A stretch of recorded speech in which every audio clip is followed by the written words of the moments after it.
Tutto sommato è un orso piccolino, sembra che la sua età si attesta attorno ai 3-4 anni di vita, a fronte di un peso corporeo pari a circa 120 kg. Sto parlando dell'orsetto Madi, l'orso che proprio la notte del 20 maggio 2013 è stato catturato e bloccato, ma solo momentaneamente, da un gruppo di ricercatori del Dipartimento di Scienze Agrarie e Ambientali dell'Università degli Studi di Udine. Ho detto momentaneamente, è giusto il tempo di apporgli un collare speciale con cui Madi, da adesso in poi e per circa un anno e mezzo, volente o nolente, sarà in grado di comunicare quotidianamente appunto con il gruppo di studiosi, fornendo quindi un serbatoio di informazioni davvero molto preziose sui suoi spostamenti, sul suo stile di vita, sui suoi comportamenti. Ne parliamo subito con il dottor Stefano Filacorda, che tra l'altro è a capo del gruppo di ricercatori. Allora, intanto, dottor Filacorda, cerchiamo di inquadrare la categoria di appartenenza dell'orso Madi, quindi che cosa ci può raccontare dell'orso bruno, e poi cerchiamo anche di aggiungere qualche ulteriore tassello informativo, no, alla carta d'identità di questo orsetto in particolare.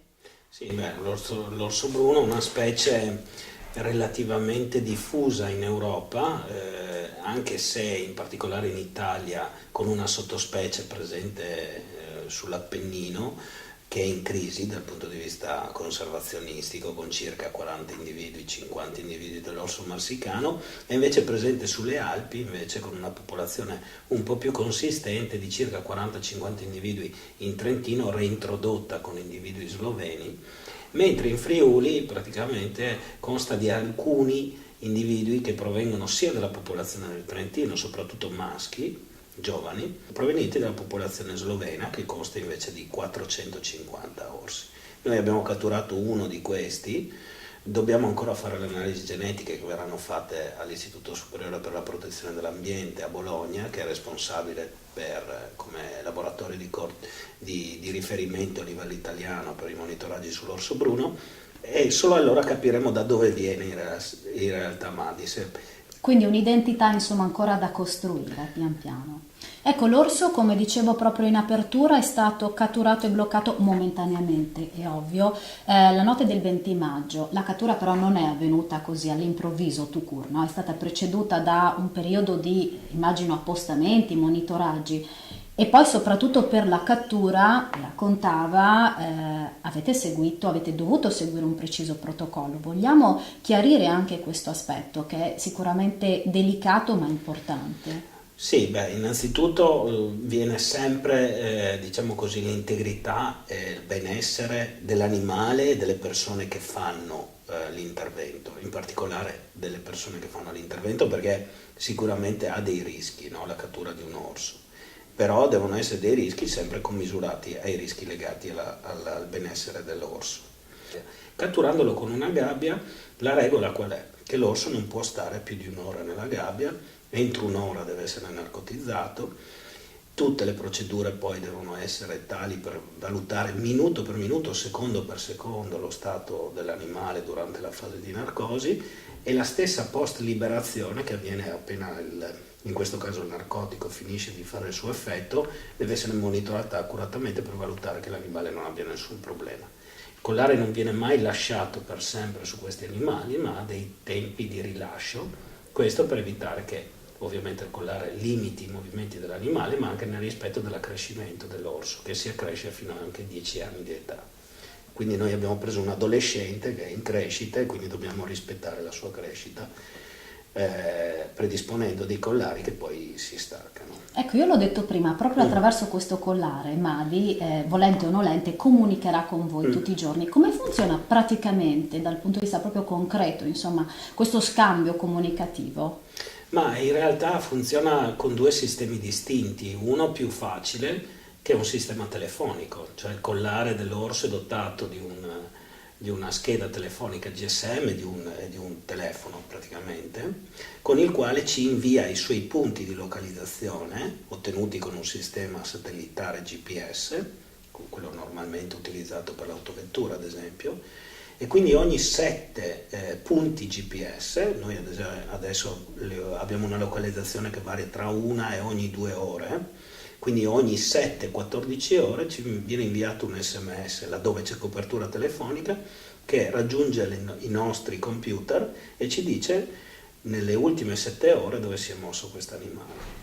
Questo è un modo, poi esistono delle altre radio invece che lavorano su delle frequenze particolari, però per le quali bisogna avvicinarsi fino a 500 metri dall'orso e scaricare tutti i dati che il collare ha immagazzinato, che non sono solo dei dati di posizione, ma sono anche dei dati di temperatura e di movimento, di attività, ovvero sia il collare ha dei accelerometri che permettono di valutare come ha mosso la testa l'animale, con delle frequenze che possono variare ogni 5 minuti, 3 minuti, dipende dall'impostazione, e ci dà l'idea con questo dettaglio quando l'orso sta fermo, dormendo, o quando l'orso si sta muovendo, o quando l'orso sta mangiando. Ecco, l'orso, lo dicevo poco fa, è stato catturato il 20 maggio, di giorni ne sono passati, no? In questo lasso temporale, che cosa ha combinato l'orso? Quindi che tipo di informazioni siete stati in grado di recuperare fino a questo momento? Prima di tutto l'orso si è mosso tantissimo.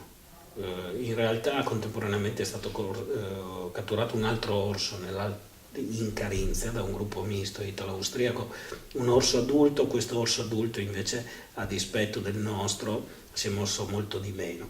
Cosa voglio dire? Voglio dire che avere un orso giovane come quello che abbiamo catturato noi vuol dire avere un vagabondo, e questo lo è stato, cioè nel senso che questo orso è partito, pensate, da qualche decina di chilometri a nord di Udine, siamo nella Val Torre, in comune di Lusevera, e oggi, che sono passati 10 giorni, è al confine con l'Austria, dopo aver attraversato e scavalcato montagne di 1700-1800 metri, in una primavera che non ha nulla di primavera, e quindi anche lasciando tracce su neve e via dicendo. Un grande movimento alla ricerca probabilmente di un sito dove potersi fermare e raccogliendo tutte informazioni anche sulla presenza di altri orsi in zona. Ecco, la ricerca andrà avanti 1 anno e mezzo, no? Quindi siamo soltanto all'inizio.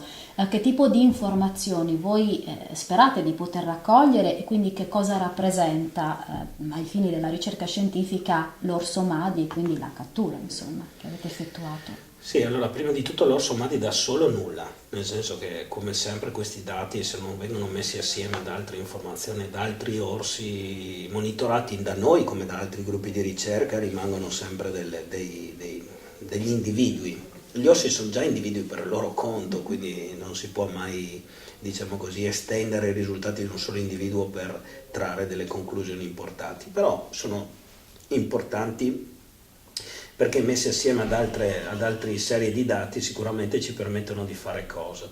Beh, innanzitutto di trovare delle strade per migliorare la conservazione di questo animale, che sicuramente in alcuni ambiti non ha problemi di vulnerabilità, di declino, ma nelle zone come le nostre, che sono marginali delle grandi popolazioni, ha dei problemi che sta affrontando: la frammentazione del territorio, la presenza di grandi infrastrutture, l'assenza di conspecifici, l'assenza di femmine. Capire anche il ruolo delle aree protette, cioè dà tutta una serie di informazioni che, se raccolte e utilizzate dagli organi preposti, che non è l'università, possono risultare assolutamente utili per migliorare quello che è lo stato complessivo della presenza dell'orso sulle Alpi, che non è buona tanto quanto è nelle zone delle Alpi dinariche, che quindi vanno dalla Slovenia alla Grecia. E dall'altra parte ci permette anche di informare le persone con continuità. Informare le persone, dare delle conoscenze alle persone, favorisce l'accettazione di questo animale, che non sempre è accettato bene, perché è un animale che ogni tanto fa dei danni. E quindi avere un animale sotto monitoraggio ci permette anche paradossalmente di prevenire, nel caso che questo animale sia predisposto a fare dei danni, perché non tutti gli orsi attaccano gli alveari, non tutti gli orsi attaccano le pecore, via dicendo, a adottare delle misure di dissuasione, ma soprattutto di informare la gente di come si muovono questi animali. Conoscenza e informazione aumenta il rispetto di queste specie.